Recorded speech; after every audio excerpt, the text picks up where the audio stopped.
Hi guys, happy Thursday, last official working day of the week. So I hope you're enjoying Of Mice and Men so far. It should be fairly easy for you because I gave you a link to someone reading it to you, so that should work out well, okay? Let's talk about chapter 2. So George and Lenny get to the farm, and at first there's a whole issue with going to find their little bunks, right? And each man's only given a bed, which is small, and it has a burlap sack mattress. If you don't know what burlap is, look it up. But basically they take a sack of feed the animals in that leftover sack. They use that to stuff it with hay and make a mattress. As you can imagine, it's not very comfortable. And when George sees the mattress, it has, sitting next to it, a little can that says, positively kills all lice, roaches, and bed bugs. And George is like, excuse me? Because it's kind of like if you paid for a hotel room, went into the hotel room, and it's had a big can of like bed bug spray. And you're like, why'd you need that? Do you have bed bugs? I don't want to sleep, there's bed bugs. And George is like, screw this, I'm not sleeping here, there's bed bugs. And the guy's like, no. The other guy who slept here was just like overly cautious. He like, just too much. And George is like, So George does his own bed inspection, and Lenny copies him. And he's like, all right, looks fine. And he goes, and he looks up, they have a shelf, 2 shelves to put their stuff on. And that's all that they get. There's 8 men living in the bunkhouse together. They have a bed and 2 shelves. It's not exactly the Ritz-Carlton, okay? You're not exactly making bank off of your lodgings. And then the boss comes in, and then the old man starts talking about what a great man the boss is, how he likes him so much. And here's where we're going to see our first real bout of racism in this story. Remember that it's set in the 1930s, okay? So a lot has happened in the last 90 years, especially when it comes to race relations. We've made huge strides and vast improvements. We're not done, but we're a lot better than we used to be. Just bear that in mind as we approach the issue of our stable buck. The stable buck is the only black man on the farm, and they use the N-word to describe him, okay? That was not uncommon in the 1930s. Doesn't mean I find it okay or acceptable now, but in the 1930s, that was not uncommon. If reading that word is going to upset you or offend you too much, I can find you an alternative assignment. Just let me know, okay? But as they talk about the boss, he says that every year at Christmas, he brings an entire gallon of whiskey into the men and says, y'all, drink up. And he even lets the stable buck come in, which tells us 2 things. 1, stable buck's not normally allowed in the bunkhouse. He's somewhere separate. Okay, it also tells us, 2, that the boss only allows him to be part of things on special events or occasions, which in the 1930s means a generous boss, okay? But it's kind of like if you had a step sibling that was only allowed to come over for Christmas. You don't exactly like embrace them with love and joy and excitement because now they're taking your presents too. So when our stable buck gets to join them, the guys decide they want to have a good fight, and they should clearly that they're going to fight the stable buck, who has a bad back. So that tells you about the kind of men who are allowed to, who work here, who work on this farm, who are migrant workers in this time period. They're not exactly what I'd call quality people. They're harsh. Their life is harsh. They're not full of joy and compassion and love. They're full of hate and anger and sadness and emptiness. And they want to fight the man, the only black man who has a crippled back. And to make it fair, they can't use their feet when they fight him. Okay? That might give you an idea as to why George is concerned about Lenny while they're here at the farm. Because these men aren't good men. They're not good people. They're not there to embrace them with love and joy. They're there to get their money and make things happen. But they're empty inside. They don't have families. They don't have homes. And that's a hard thing to deal with. They work wherever there's a job, and they just move there for job times, and that's it. Like, that's a tough life. And they reflect that in their attitudes. Okay, so we're going to see that continuously throughout the story in the way that they treat our stable buck. We don't have his name yet. We will soon. Then George and Lenny meet the boss. And Lenny screws up. Lenny forgets that he's not supposed to say anything. And instead of being like, hi, my name is Lenny, or anything remotely close to normal, George is talking about how Lenny's really strong, and Lenny is a great guy. And Lenny goes, strong as a bull.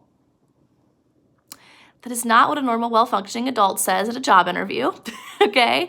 It just isn't.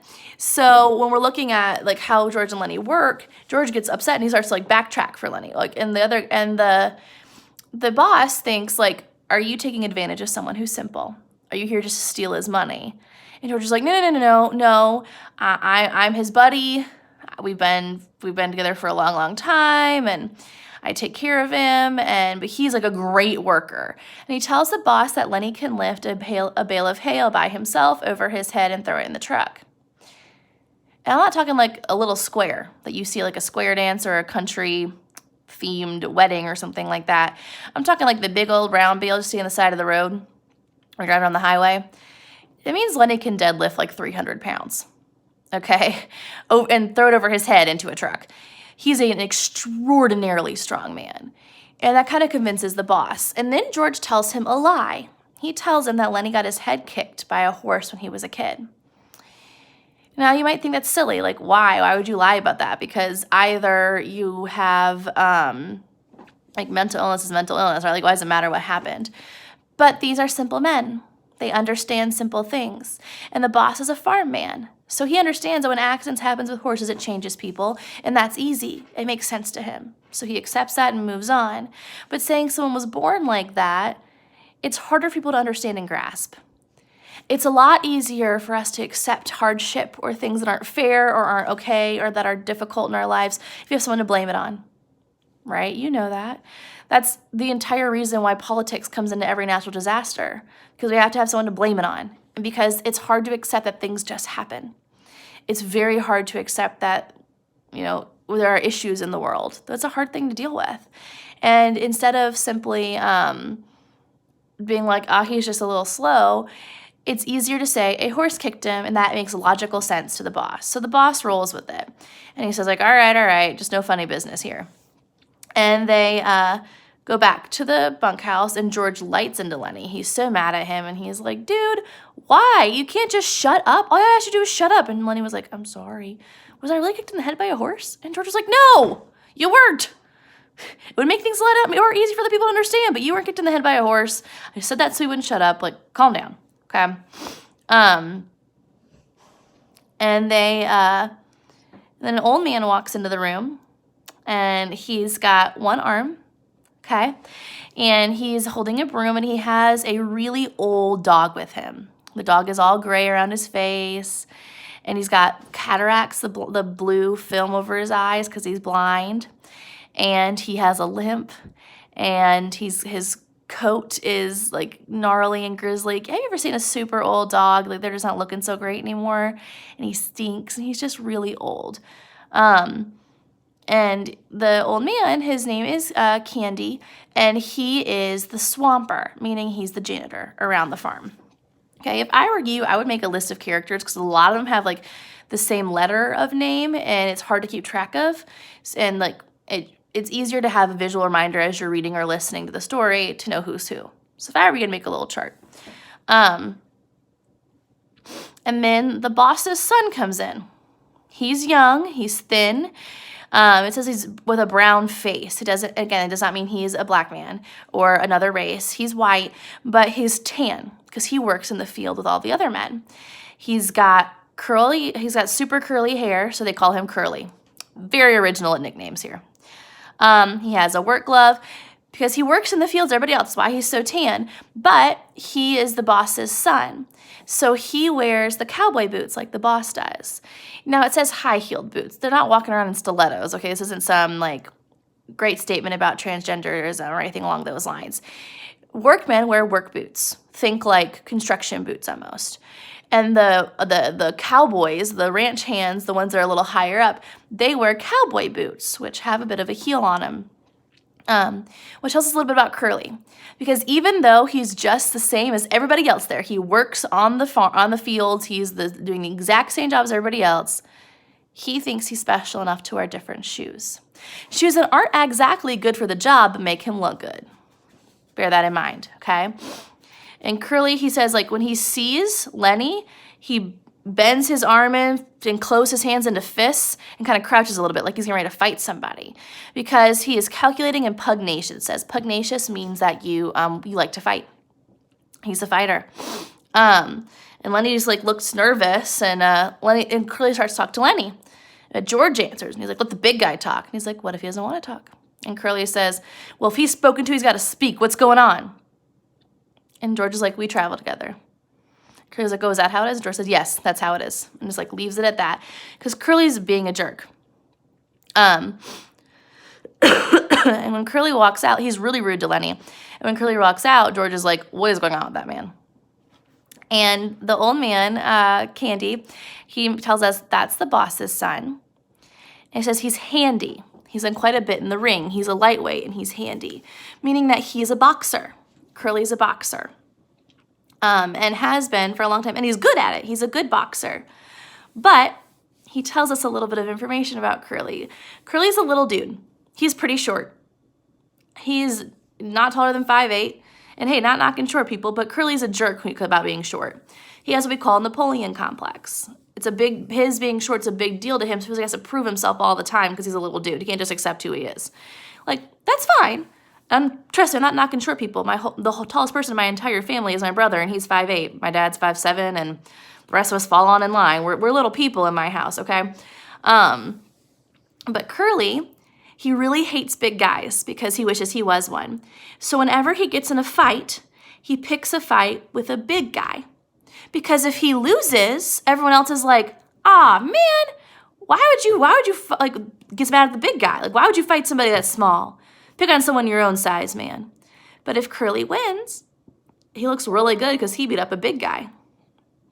So Curly's a jerk, like I said, and Curly's very concerned about the way he looks, his reputation.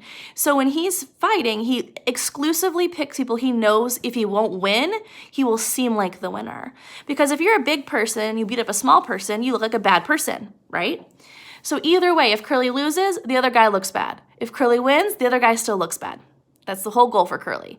He will not fight guys his own size because that's a fair fight. And if Curly loses that, well, doesn't look the same, okay? So that kind of gives you a little bit of information about Curly. And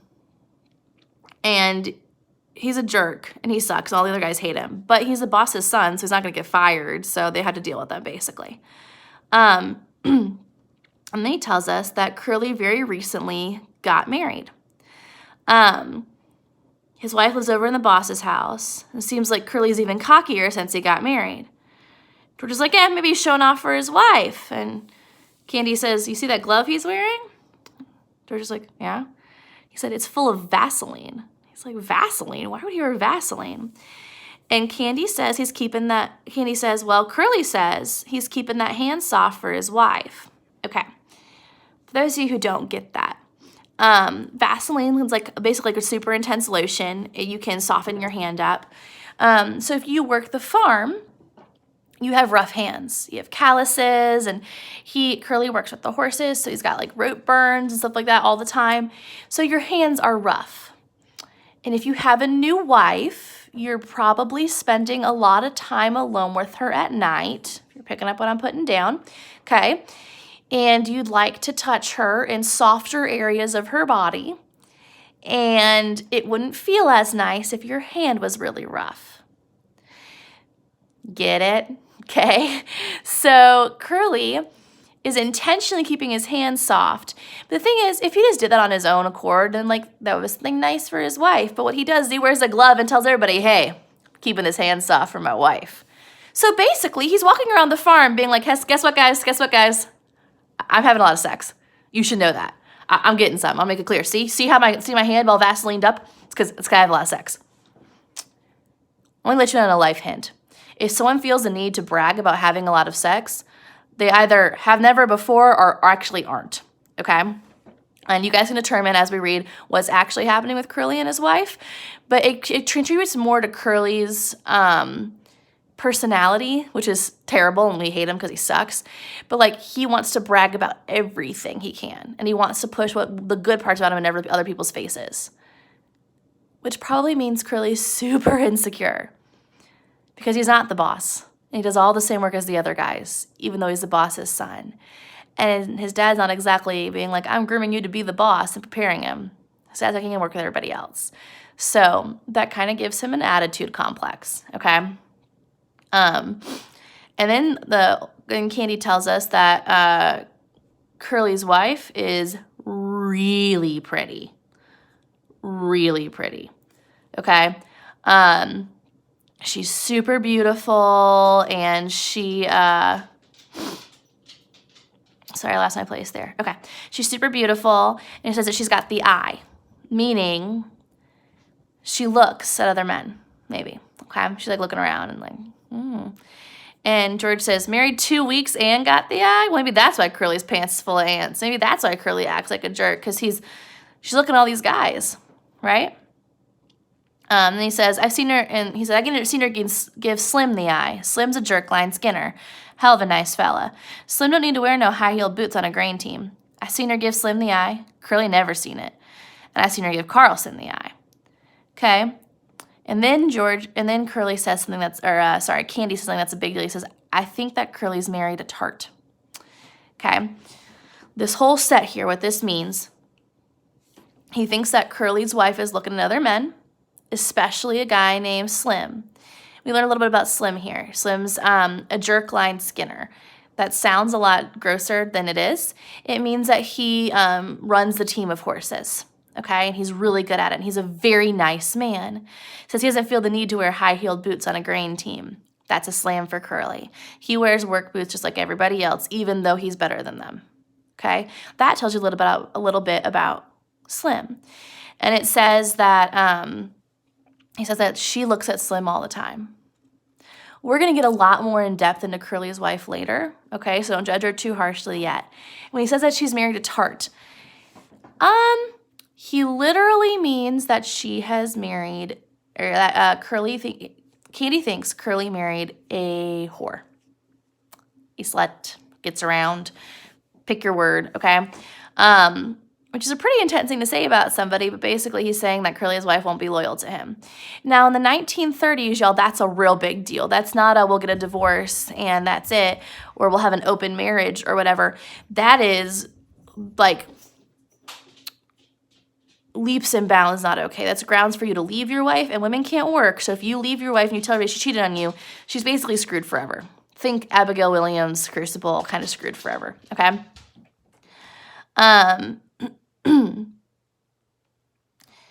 And George warns Lenny about Curly. He was like, look, dude, he's that kind of guy who's going to give us trouble. He doesn't take any chances. He always wins. If he tangles with you, Lenny, we're going to get the can because he's the boss's son. He's like, keep away from him. Don't talk to him. Just leave him alone. Lenny's like, okay, I'll do that. And he's like, just have nothing to do with Curly. And Lenny's like, okay. Now remember, we talked about foreshadowing, right?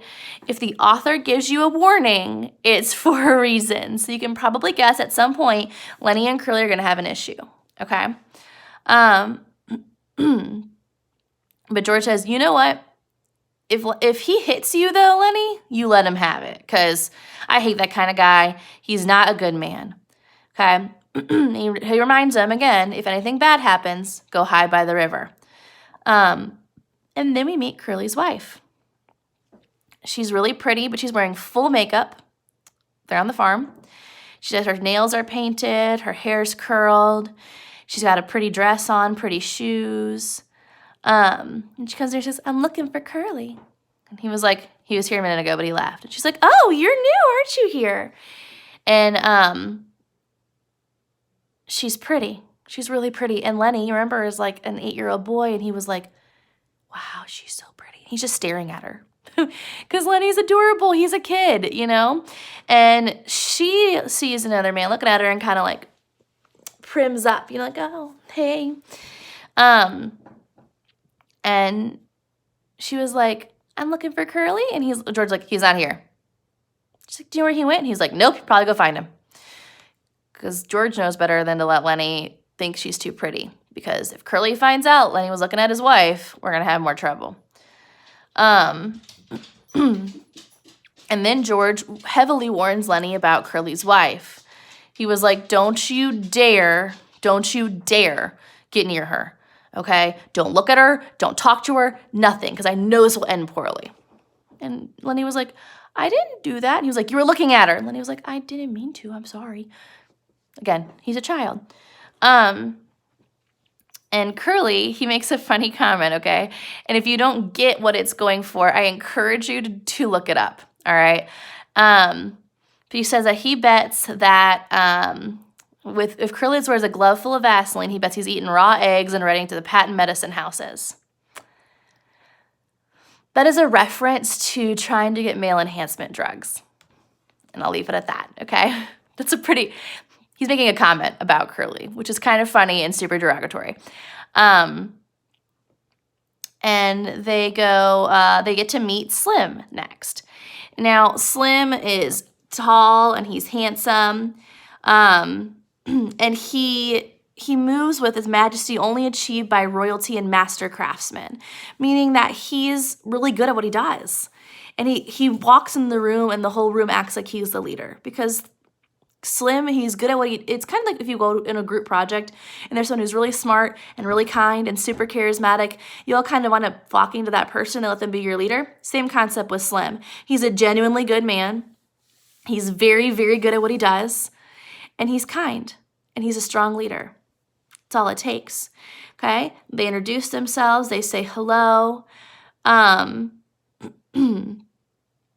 And talks a little bit about Lenny. Like, Lenny's not very smart, but he's a very good worker. And Slim's like, all right, okay. He thinks it's kind of weird they're traveling together, but he thinks it must be nice to have somebody be your friend. Then we meet a man named Carlson. Carlson's a pretty big dude too. And we learn that Slim's dog just had puppies, okay? And then Carlson suggests, how about we get Candy to shoot his old dog and give him a puppy? Because the dog stinks, doesn't have any teeth, it's blind, it can't eat anything, Candy feeds him milk, you can't chew nothing else. Now, if you or I had a dog that was that old and that sick, we would take it to the vet and have it put down. But it's the 1930s, in the Great Depression. People can't afford to do that. It's like $300 to have your dog put down at a vet, okay? It's very expensive. But it's a heck of a lot cheaper to have a bullet and just shoot him. And Carlson doesn't like how bad the dog smells, and he lives in the bunkhouse with him. He thinks the dog stinks, and he doesn't like it. So he wants to have Candy kill his dog, and then he would like to give Candy a new dog. No big deal. Now, if you love animals, you know that getting a new dog to replace your old dog doesn't work that way, because they're different and they find a place in your heart. And then it's dinner time, and they're gonna wash up, and they're ready to go out to dinner. And then Curly, or not go out to dinner, like go out to the dinner, to the cafeteria essentially on the ranch. And Curly comes in. He's like, "Where's my wife?" And they're like, "I don't know." He's like, "Find my wife." He's like, I don't know. Okay. And then they go to dinner, and that's in the chapter. This is kind of a longer chapter. If you have questions, let me know. Your assignment is to do chapter 2 of your packet. And since you've already shared it with me in theory, I will just get updates as you go. Okay? Be good. I love you.